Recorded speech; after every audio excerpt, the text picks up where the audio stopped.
मोअज़्ज़िज़ दोस्तों, ये वाकया सितंबर 2017 का है। कैलिफोर्निया के एक आम से घर में पुलिस को 10 महीने का बच्चा बिस्तर पर बेजान हालत में मिला।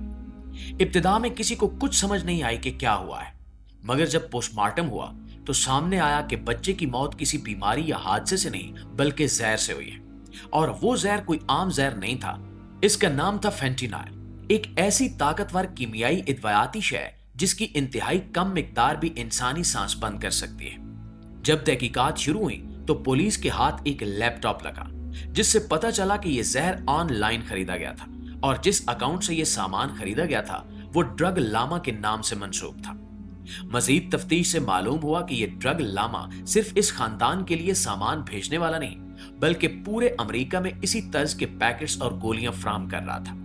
मगर असल मुश्किलात ये थी कि ड्रग लामा की फरोख्त डार्क वेब पर हो रही थी। डार्क वेब इंटरनेट का वो हिस्सा है जिसे आम ब्राउजर से रसाई हासिल नहीं की जा सकती और जहां सार्फिन की शनाख्त और मकान छुपने के बायस बहुत सी जराइम पेशा सरगर्मियां बिला रोक टोक चलती रहती हैं।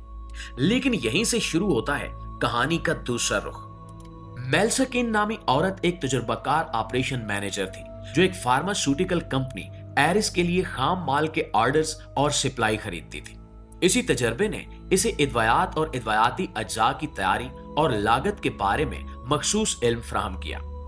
वो अपने लिंक्डइन प्रोफाइल पर फख्र से लिखती थी कि इसके इक़दामात ने कंपनी की दवा बनाने की लागत में 60% कमी लाने में मदद दी है। इस किस्म की मुहारत आमतौर पर काबिल कदर होती है, मगर इसी मुहारत ने उसे एक खतरनाक औरत बना दिया। कारपोरेट नौकरी छोड़ने के बाद उसने एक लग्जरी कार्बन फाइबर ब्रांड कायम किया। बज़ाहिर ये एक सादा लाइफस्टाइल ब्रांड था जो जदीद मर्दों के लिए लैपटॉप केसेस और बिजनेस कार्ड होल्डर्स बनाता था, मगर हकीकत ये थी कि ये कारोबार एक पर्दा था। पर्दे के पीछे वो डार्क वेब पर ड्रग लामा के नाम से अकाउंट चला रही थी, जिनमें सबसे खतरनाक चीज प्रेस्ड ब्लू नामी नीली गोलियां थी जो पेन किलर्स की मानंद दिखाई देती थी, मगर असल में ये नकली गोलियां थी जिनमें फेंटेनाइल भरा गया था। दोस्तों, फेंटेनाइल को समझने के लिए हमें अमेरिका के उस बड़े ड्रग बहरान को जानना पड़ेगा जो तवील अरसे से जारी था। दरअसल 2010 से पहले डॉक्टर्स आमतौर पर मामूली दर्द के लिए भी पेन किलर्स लिख देते थे। इस वजह से एक बड़ी तादाद आम पेन किलर्स की आदी बन गई और जब इन इदवायात की शॉर्टेज हुई तो बहुत से लोग हीरोइन की तरफ मुड़ गए। मार्केट में बढ़ती हुई तलब ने डीलर्स को एक सस्ता मगर ताकतवर मुतबादिल तलाश करने पर मजबूर किया और वो था फेंटेनाइल, जो हीरोइन से 50 गुना ज्यादा मुअस्सर और तैयार करने में निस्बतन सस्ता था। मेल्सा और इसके साथी ब्रेंडन ने इसी फिरके को इस्तेमाल किया। शुरू में वो दूसरे जहरीले मादों को भी ऑनलाइन फरोख्त करती थी। इब्तिदाई तौर पर ऑर्डर्स कम थे, मगर जल्दी कस्टमर्स की तादाद बढ़ गई। अदायगी के लिए वो बिटकॉइन इस्तेमाल करती ताकि लेन देन गुमनाम रहे और कोई बैंक या हुकूमती इदारा आसानी से ट्रैक ना कर सके। और पार्सल भेजने के लिए हैरत अंगेज तौर पर वो अमेरिका की सरकारी पोस्टल सर्विस का इस्तेमाल करती। 2 साल के अरसे में उसने 50,000 से ज्यादा गोलियां बेची और लाखों रुपए के बराबर रकम हासिल की। मगर कहानी का मोड़ उस वक्त आया जब एक मासूम जान जाया हुई। वो 10 माह का बच्चा जिसे उसके ही वालिदैन ने आर्जी तौर पर फेंटेनाइल दे दिया। नाज़रीन ग्रामी, इस एक वाक़े ने जहां एक घर की जिंदगी तबाह की, वही रियासती एजेंसियां भी हरकत में आ गईं, क्योंकि इसकी बदौलत तफ्तीश को एक नया रुख मिला।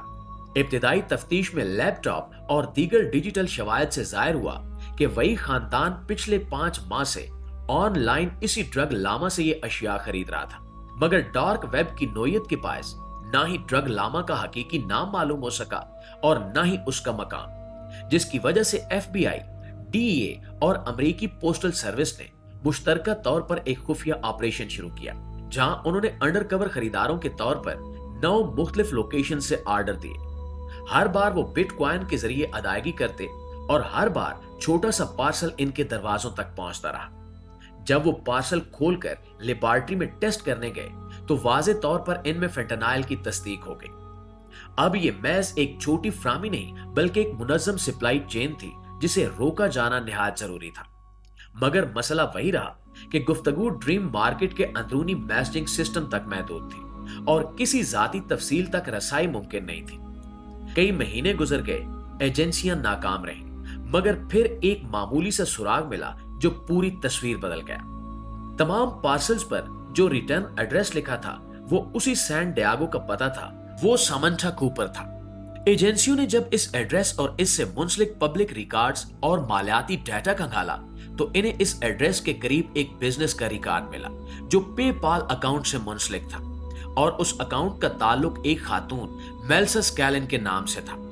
ये वही मेल्सा थी जिसके बारे में डिजिटल शवाहिद पहले से मौजूद थे, और अब पहली बार एक ठोस माली रब्त सामने आया। फिर इन्होंने मेल्सा पर सख्त निगरानी शुरू की कि वो कब घर से निकलती है, किसके साथ मिलती है, कितनी देर बाहर रहती है।